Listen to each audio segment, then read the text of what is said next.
राजेश पायलट जी मेरे पिताजी के टाइम से नेता हैं। तो राजेश पायलट जी से कभी मुलाकात हुई थी आपकी? खूब मैं पायलट साहब की गाड़ी में बैठ क्या कहकर मैं संबोधित करूं? कोटपुतली की जनता आपको बाबा कहती है, विधायक कहती है और पटेल जी कहती जो भी घटना हुई जिसको 24 घंटे नहीं तो 48 घंटे के अंदर उस मुजरिम को पकड़ा गया है, तो मेरी समाज से मैं हाथ जोड़ कहता हूँ इस बात का इशू नहीं बनाए। और देवी सिंह जी मेरे बड़े भाई हैं और क्या है कि मैंने जो कहा वही हो गया, क्योंकि हेडक्वार्टर आपकी विधानसभा आती है। कोटपुतली बहरोड जिला बच गया नहीं, कई सारे पास में ही बात करें तो नीमका थाना को हटा दिया गया। राजस्थान में मैंने कई सारे विधायक देखे हैं, लेकिन जो वास्तविक धरातल से जो मैंने अनुभव किया है, एक सादगी, एक सरल स्वभाव और एक ईमानदार नेता कोटपुतली विधायक अंशराज पटेल में वो तमाम गतिविधियां मेरे को लगी।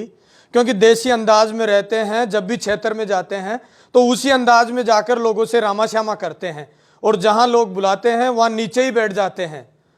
आज तमाम चर्चा करते हैं। मैं सोच रहा था, कई बार सोचा कि विधायक साहब से बातचीत की जाए, लेकिन 2 साल का वक्त गुजर गया इनको विधायक बनने के बाद, और आज पहली बार ऐसी मुलाकात हो रही है कि तमाम बातें बातचीत की जाए कि इनके विधायक बनने के बाद आखिर कोटपुतली में क्या हुआ और क्या करने की आगामी ये सोच रखते हैं। अंशराज जी, पहले तो बहुत बहुत बधाई हो आपको। आपको बहुत बहुत बधाई हो। क्या कहकर मैं संबोधित करूं? कोटपुतली की जनता आपको बाबा कहती है, विधायक कहती है और पटेल जी कहती है। देखो, पटेल शब्द तो हमारे खेतड़ी के राजा जी उनके टाइम में लगा हुआ है, और बाबा शब्द तो विधानसभा का चुनाव लड़ाना। अब की बार मेरे को बाबा समझ कर ही वोट दिया और जनता ने मेरे पर भरोसा जताया, इसलिए मैं जनता का बहुत बहुत आभारी हूँ। और मैं जनता की आन बान शान को कभी कम नहीं होने दूंगा कोटपुतली की तरफ से। और जो भी मैंने, जैसे विकास कार्य की बात कर लो आप, चाहे क्राइम की बात करो, तो क्राइम हमारे जो पहले था इतनी सालों से, उसके बाद में अब की बार कम से कम 35% क्राइम बंद हुआ है, ख़त्म हुआ है। मतलब ये हमारे कोटपुतली में जैसे सबसे पहले पटेल जी बात धरातल से करते हैं। कोटपुतली मुख्य सिटी की बात करते हैं, उसमें आपने क्या परिवर्तन किया? पहले वहाँ ठेलियाँ लगाई जाती थी, उनसे भी लूटा जाता था, जो व्यवस्थाएं हैं वो उसमें पानी भरा रहता था। किस तरीके से आपने उन व्यवस्थाओं को चेंज करने के लिए क्या किया आपकी सरकार बनने के बाद? हमारी सरकार बनने के बाद में हमने जो भी ठेली वालों की थी उनको सबको मेरा नंबर दे दिया, और मेरा ऑफिस वहीं है। मैंने सबको बोल दिया, कोई भी आपके 10 पैसे भी लेता है तो मैं आपको 1 रुपया उल्टा दूंगा। आपके अगर 1 किलो कोयला कोई ले जाता है तो मैं 10 किलो केला दूंगा। और ये गारंटी के साथ मैंने उनका दिल जीता, और आज एक नए पैसे की कोई लेन देन नहीं होता है कोटपुतली के बाजार में। हॉस्पिटल की बात करें तो कोटपुतली बड़ा जिला अस्पताल है, उसको किस तरीके से व्यवस्थित कर रखे हैं? कोटपुतली का जिला अस्पताल होने के कारण थोड़ी सी हमारी डॉक्टरों की भी कमी है। क्यों, एक हमारी बड़ी लिस्ट आई है राजस्थान की जो 1000 से ऊपर थी, उसके ऊपर स्टे आने की वजह से वो डॉक्टर नहीं आ पाए।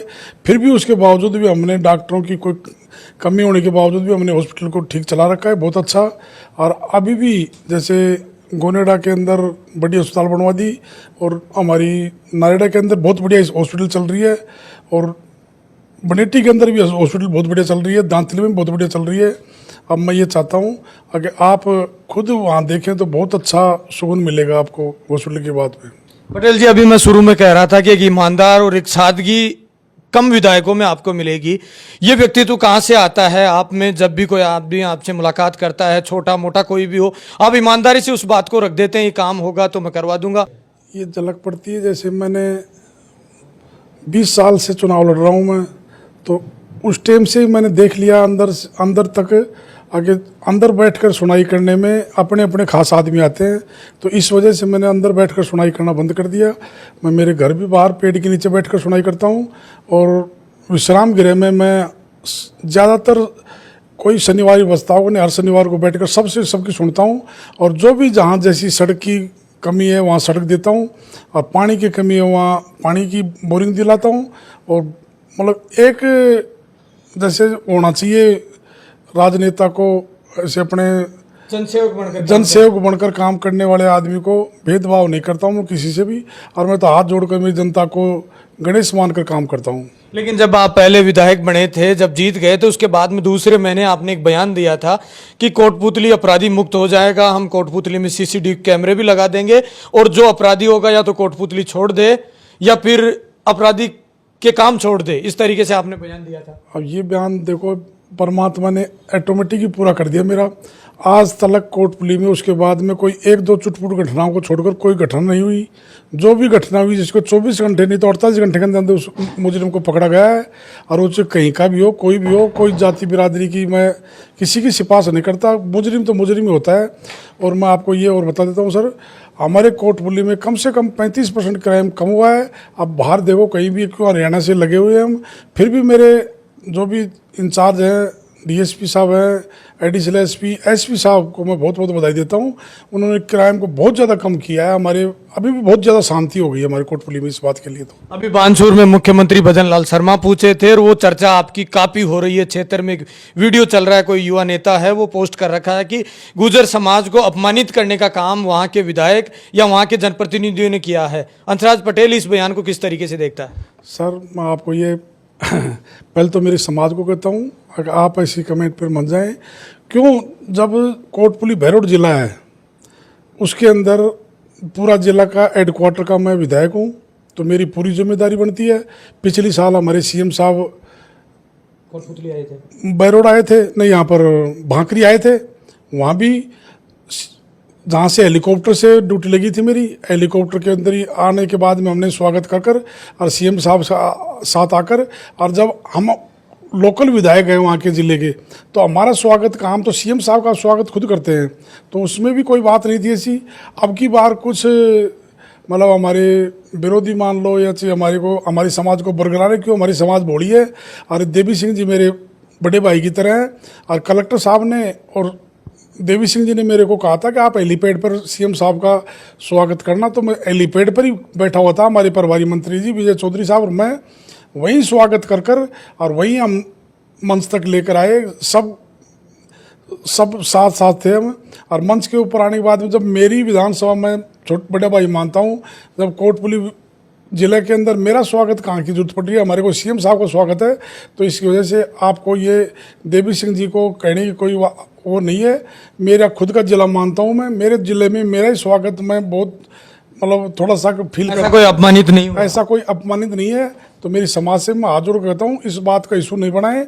और देवी सिंह जी मेरे बड़े भाई हैं, और आज तक मैंने देवी सिंह जी को कोई भी काम कहा छोटे भाई के नाते, तो देवी सिंह ने मेरे काम में कोई अड़चन नहीं की और मेरे साथ आकर काम करते हैं।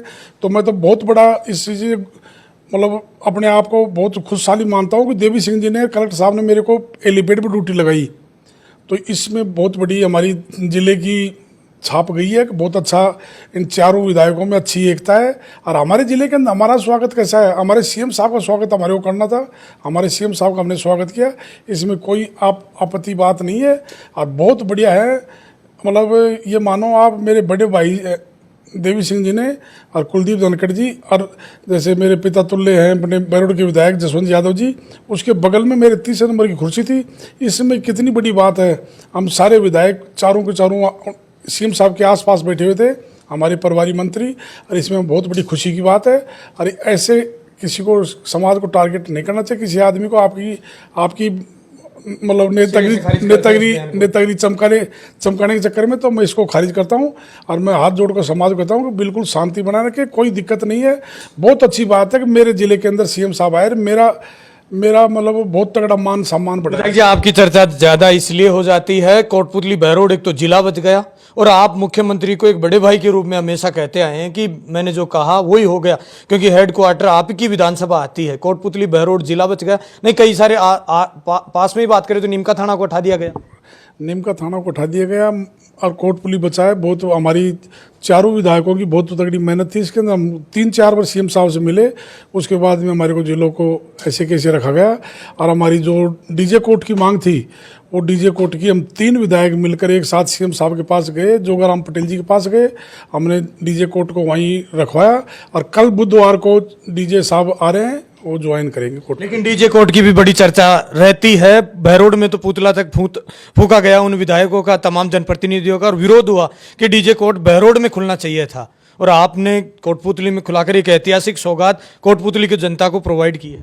ये भी मैं बताना चाहता हूँ आपको। देखो, इसमें विधायक हमारे 3 विधायक हम साथ थे, और हमारे जसवंत जी हमारे पिता तुल्य हैं, उन्होंने भी मतलब डीजे कोर्ट जहाँ एसपी कलेक्टर बैठता है वहीं खुलता है डीजे कोर्ट। अक्सर आप कहीं भी जिले में जाकर देख लो, तो इस वजह से कोटपुतली को ही डीजे कोर्ट मिला है। और इसमें बैरोड वालों को कोई दिक्कत नहीं। बैरोड से मात्र 13 किलोमीटर की दूरी पर डीजे कोर्ट खुलेगा, तो बैरोड में क्या दिक्कत आ रही है कोई। और बैरोड में इतनी सवाई ज़मीन में नहीं है जो ज़मीन कोटपुतली में, और कोटपुतली बैरोड के बीच में पनियाड़ा मोड़ के पास में ये सारे स्थान जा रहे हैं। इसमें कोई आपत्ति नहीं बैरोड को भी। अब कुछ आदमी कर रहे हैं तो वो तो मैं समझता हूँ गलत है। जैसे बैराट के भी हमारे और बानसूर के भी कोटपुतली के भी सबके बीच में बढ़िया जगह वहीं है, तो वहीं खुलेगा ये सब। लेकिन लोग ये कहते हैं कि विधायक साहब अच्छी जनसुनवाई भी करते हैं और अच्छे नेता भी हैं, लेकिन किस तरीके से डेली रूटीन रहता है आपका? मेरा तो सर यही रहता है, जैसे मैं गांव रहता हूं मेरे, तो सुबह उठते ही नहा धोते ही सबसे पहले जनता को गणेश मानकर वहां बैठता हूं। जो भी कोई किसी भी काम की हो, जैसे किसी को भी टेलीफोन करना पड़े, तहसीलदार, एडीएम, कलेक्टर, एसपी, थानेदार, उनको हाथ के हाथ टेलीफोन करता हूं। और जो भी मेरी मदद होती है, जो मैं हाथ जोड़कर मदद करता हूं।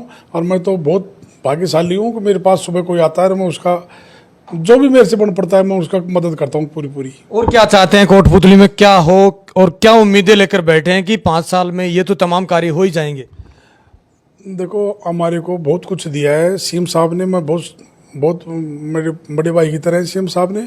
हमारे को कम से कम भी न तो 10 करोड़ 5 और 28 करोड़ रुपए हमारे को रोडों के, जैसे कोई रोड टूट गई उसको सुधारने के लिए, मतलब कोई रोड नहीं है वहाँ बनाने के लिए, और अलग से एक्स्ट्रा दिए हैं जो 3-3, 5-5 किलोमीटर की रोड। जो एक रोड तो चांदोरी दूधास और टोल्टा के बीच में थी, जो राजेश पायलट 98 में बना कर गए थे मरने से पहले।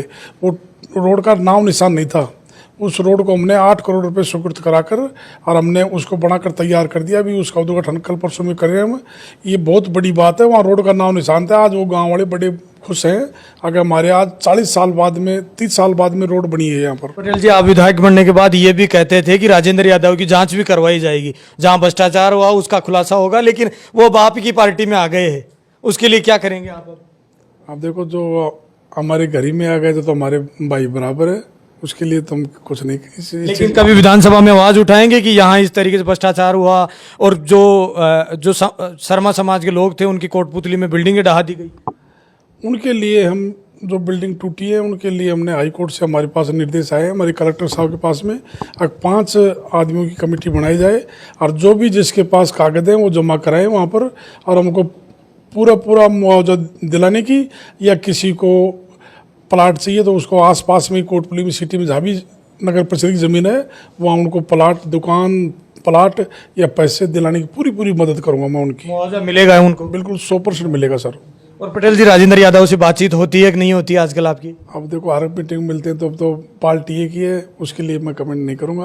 क्यों हमारे ऊपर से नेतृत्व की उन्होंने उनको ले लिया है, तो देखो हमारे तो भाई है, हम तो कुछ नहीं कर सकते। लोकसभा चुनाव नरेंद्र मोदी जब कोटपुतली आए थे तो आप कह रहे थे कि 2 ही समस्या बड़ी है, एक पानी की भी बड़ी समस्या कोटपुतली में रहती है, उसके लिए क्या निवेदन करेंगे मुख्यमंत्री से और किस तरीके से प्रयास चल रहे हैं? उसके लिए मैं आपके माध्यम से सीएम साहब को ये कहना चाहता हूँ, जैसे रामगढ़ बांध है, वहाँ पर पहले फेस में पानी आने के लिए पूरा डीपीसी करना ही ठेका छूट गया है, टेंडर हो गया और काम चालू हो गया।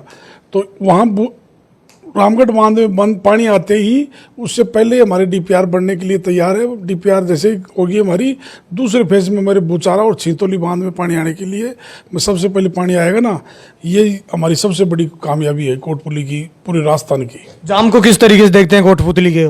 अब जाम में जैसे मैं पुलिया का काम पहले बंद पड़ा था, हमने जल्दी चालू करवा दिया। एक पुलिया हमारा पुतली वाला तैयार होगा, तो वहाँ पर आए दिन कोई ना कोई छोटा मोटा एक्सीडेंट होता है। अब बिल्कुल कोई वहाँ एक्सीडेंट नहीं होता, पुलिया बन गया, बहुत बढ़िया काम हो गया। अब थोड़ा हमारे सब्जी मंडी बानसूर कट का पुलिया है, उसका काम भी हम जल्दी चालू करवा रहे हैं। चौमासा में हो रहा है, तो बरसात आ रही है, इसके बाद में चालू करवा कर उसको जल्दी से जल्दी तैयार कराएंगे। आप हैं, और राजेश पायलट की जयंती थी तो राजेश पायलट को नमन करने भी दौसा पहुँच गए थे।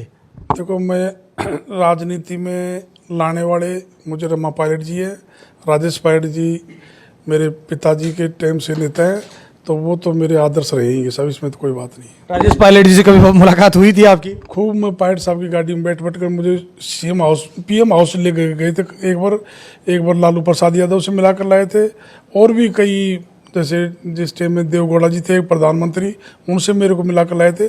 कभी भी मैं दिल्ली जाता था मेरे को बैठा कर ले जाते थे, ले बेटा तेरे को मिला कर लाता हूँ। तो कई नेताओं से मिलाया उन्होंने। उसके बाद में रमा पायलट जी से कभी मुलाकात हुई कि एक मंत्री को, राजेंद्र यादव को आपने चुनाव हरा दिया? उसके बाद में तो देखो अभी तो बीजेपी में आ गए। बीजेपी में आ गए, परंतु रमा जी के गुप्त नवरात्रा करती है, उनके गुरु जी के पास जाकर वहीं से, और उनसे भी मिलना नहीं हुआ। और राजस्थान में नेताओं की बात करें तो अशोक गहलोत और सचिन पायलट बड़ी भागदौड़ उनमें रहती है। किस तरीके से देखते हैं सचिन पायलट की राजनीति? अब ये तो देखो सब कांग्रेस का काम है। अभी तो कांग्रेस अगर किसको क्या नेतृत्व देती है उसके ऊपर है सारा काम है। तो लेकिन ठीक है दोनों। अब हमारे लिए तो कैसे ठीक है। अब ये तो देखो फिर कांग्रेस नेतृत्व जो करेगी, जो अच्छा ही करेगी, जो कुछ भी, हमारी पार्टी हमारे लिए सर्वोपरि है इस टाइम में। ये कोटपुतली से विधायक अंशराज पटेल जी थे, जो बेबाकी से पूरी तरीके से जो चीजें पूछ, कोटपुतली का जो विकास का स्तर है वो इनकी पूरी तरीके से मेहनत चल रही है और पूरा प्रयास कर रहे हैं कि अच्छा काम हो और अच्छा प्रयास करके कोटपुतली को एक विकास के स्तर में जोड़ा जाए। आप मेरे साथ देख रहे हैं तेज मीडिया ग्रुप और मैं हूं तेजपाल। जय हिंद, जय भारत।